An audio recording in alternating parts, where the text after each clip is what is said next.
I want to start by saying that I don't have the best relationship with my mom. I have an older sister, and growing up my mom always tended to control me and tried to override any decisions I make, saying that I was young and naive and she always knew better. I cut contact with her for a few months after she tried to get involved in my marriage. My husband and I've been together for 3 years, and he has always been telling me to be more gentle with my mom. I had a miscarriage a few days ago. It's devastating and I really thought it'll get easier, but I'm still feeling excruciating pain and frustration. We were happy and excited, but all that disappeared suddenly, and it was hard for me to take because I thought everything was fine. I didn't tell anyone, especially since I'm currently dealing with some health issues. I didn't tell anyone in the family. My husband promised not to tell until I'm ready. My mom kept asking me questions and brought up my pregnancy constantly, and my answers were short. Because I didn't want her to know, since she'd call everybody and let them know. She's always like this, that's why I tend to keep things private. I decided to not visit for a couple of days, hoping she'd stop asking questions. Then I found out on FB that my mom announced my miscarriage on her page, and I didn't know about that. I was shocked. I freaked out when I started getting calls from family members, and I have no idea how many people knew about it. I was so mad to the point of shaking. Everyone kept berating me for not telling them. I called my mom and I yelled at her. She defended herself, saying that she was just looking for support and that I should have told her about it first time she asked what was wrong. I asked her who told her, and she said she had a talk with my doctor, but I shouldn't be mad because she's my mom and she had the right to know what's going on. I argued with her about getting involved in my personal life and disregarding my feelings and cutting me off guard like that. I went to the doctor and I lashed out at her for releasing my private medical information to my mom and causing me to deal with everyone asking why I was hiding my miscarriage from them, even though I was just waiting for the right time. I told my doctor that I was going to file a complaint against her the same day, since she didn't respect my privacy, and decided to give my mom information about my medical records.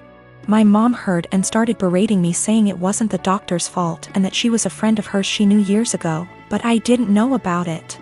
She said that I went too far and acted like my family were strangers. She said that she's my mom and I didn't need to overreact like that. All I needed was time and space. Now I have to deal with all this stress and I'm a mess right now. My brother texted me a few minutes ago and said he wants to come over and talk to me.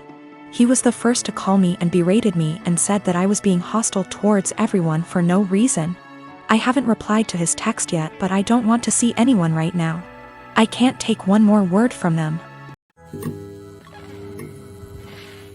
I have 2 sisters that I'm close with. I also have a niece, Leah.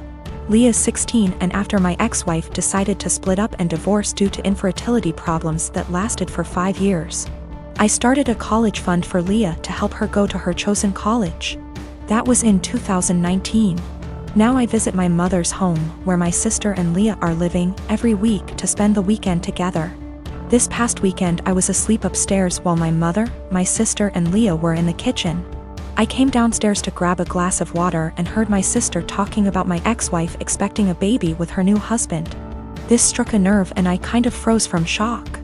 I then heard Leah react to the news repeatedly, saying, "I told you so, I told you so." Then explained she's always thought that I was the one with a problem for not being able to have a baby with my ex, but that I was too afraid to admit due to fragile masculinity. I could not believe what she said, but what made it worse is her following statement about how my ex was smart to get a divorce before it was too late. I went upstairs and into the room and shut the door and stayed there for hours. Mom and sister saw me about to leave and insisted to know what the problem was. I didn't want to argue, but I told them that I heard what Leah said about me. Leah stopped eating and got quiet. My sister tried to play dumb, but I told her I heard their entire conversation about my ex-wife and her pregnancy news. My sister tried to backpedal, saying Leah is just a kid who doesn't know much about this stuff and was just spouting nonsense. I told them I don't want to talk about it and they refused to let me leave, but I left eventually.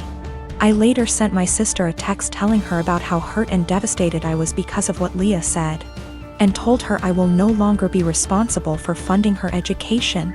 My sister kept trying to call, then texted saying Leah didn't mean what she said and offered to make her apologize, but I didn't feel comfortable being in the same room with someone who blamed me for something that was out of my control and something that literally turned my life upside down.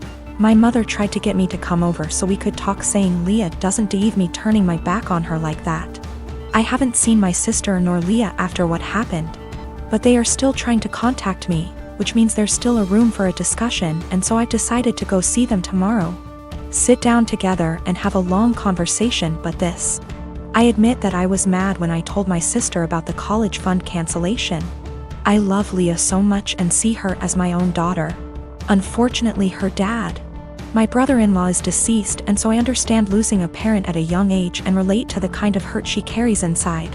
Lost my father in an accident when I was 11, and I think that sitting down and talking things out is the best option before I make any decision. Also, one more thing to clarify, both my ex-wife and I were having these fertility issues.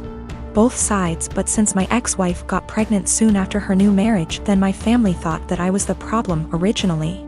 It is what it is, and I'm learning to not words get in my head so easily. I'm not mad at anyone, I'm just trying to move on with my life like anybody else. I am a 45-year-old woman, my husband and I have a 15-year-old daughter Kate and a 9-year-old son Sam. My husband has a brother and a 40-year-old sister, Eva. Eva and her husband James have a daughter, Allegra. She is also 15 years old. Kate and Allegra have always been compared in the family. From the time they were born, it seemed to be a competition of who would walk first, talk first, do more, achieve more. And Allegra was always first. I won't go too much into detail about Allegra because that's not really the point, but I will say she's a beautiful, intelligent, truly one-of-a-kind girl, and her parents have done a great job raising her.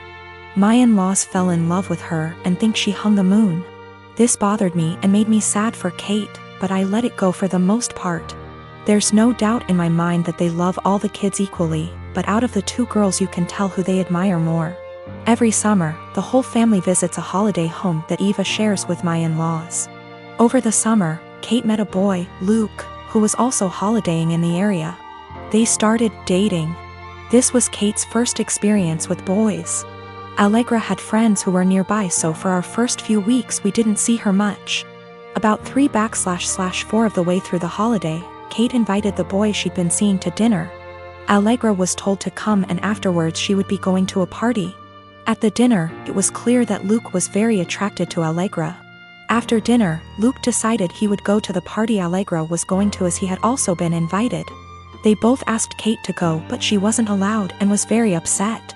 My husband and I felt it was not a safe or appropriate environment at her age. Eva informed us, because she knows we do not allow Kate into these environments, that it was an adult party, where there would be drinking and possibly other things going on. Allegra has grown up in a place where these kind of things are much more normal. And Eva and her husband made the choice to let Allegra live those experiences.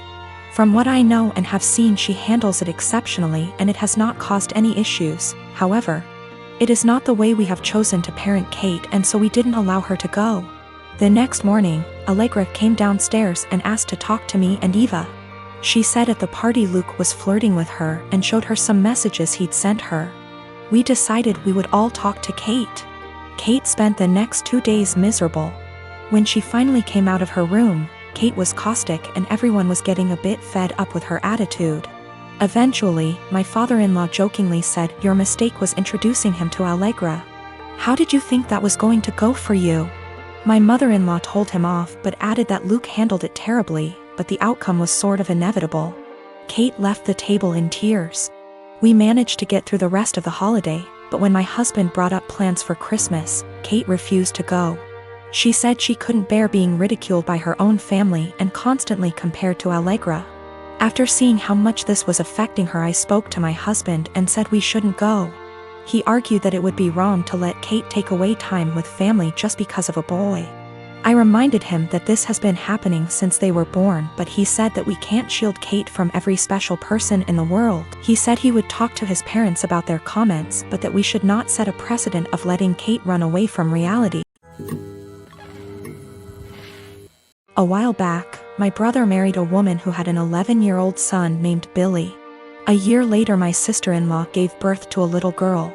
2 years later, she gave birth to a boy. Billy, who was 14 by this time, was treated like an outsider. My sister-in-law and brother saw him as a burden who spoiled their picture-perfect family.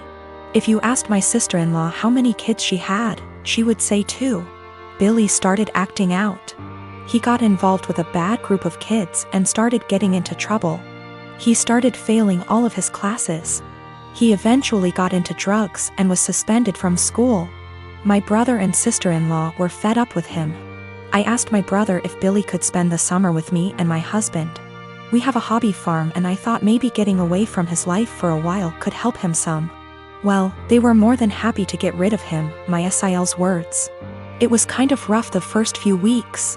He had a lot of anger issues. But my husband kept his hands and mind busy doing work on the farm. And we both made sure that he knew he was loved and wanted. By August, he was a totally different kid. He wanted to keep living with us, but my sister-in-law insisted that he come home. After 2 months, he went back to his old ways due to his parents' indifference. They ended up sending him back to us and he lived with us throughout high school. He ended up being an A/B student and kept with a really great group of kids. He got involved in baseball and got a scholarship to a local university. He's 22 now and is in his last year of school. He's engaged to a really great girl. When he was 16, he started calling me mom and he started calling my husband pops. He never really had much to do with his mom and he had nothing to do with my brother. He saw them on holidays when the whole family came over. His mom has tried to have a relationship with him the past few years, but he has avoided her. On Christmas, sister-in-law was over and for whatever reason, she opened my desk drawer and found a birthday card from Billy where he said, "To the best mom ever. Thanks for loving me and giving me a chance." She was devastated. She ended up texting Billy, confronted him and asked him if she would be presented as mother of the groom at his wedding. He told her that he no longer considered her his mom and wasn't even sure if he wanted her at the wedding at all. My sister-in-law is now insisting that I make it clear to Billy that I am not his mother and that he is not to refer to me as such. My brother is also very upset with me. Even my parents are pressuring me to do what sister-in-law wants for the sake of peace. Honestly, I consider Billy to be my son. I count him in with all of my children. I feel like telling Billy not to present me as mother of the groom could possibly be misinterpreted as me saying that I don't feel like he's my son and I don't even want to take a chance of that happening. If he decides to present his real mom as mother of the groom, I will 110% support him. I have zero desire to tell Billy not to call me mom and I absolutely won't do it because I know it would destroy him, and it would kill me. My sister-in-law insists that by not doing it, I'm making it impossible for her to have a relationship with him and I'm being selfish. I have talked to Billy about it some. He doesn't like to talk about his mom at all. He basically just said that he doesn't see her as a mom and has for sure decided he doesn't want her at the wedding. I understand and respect that.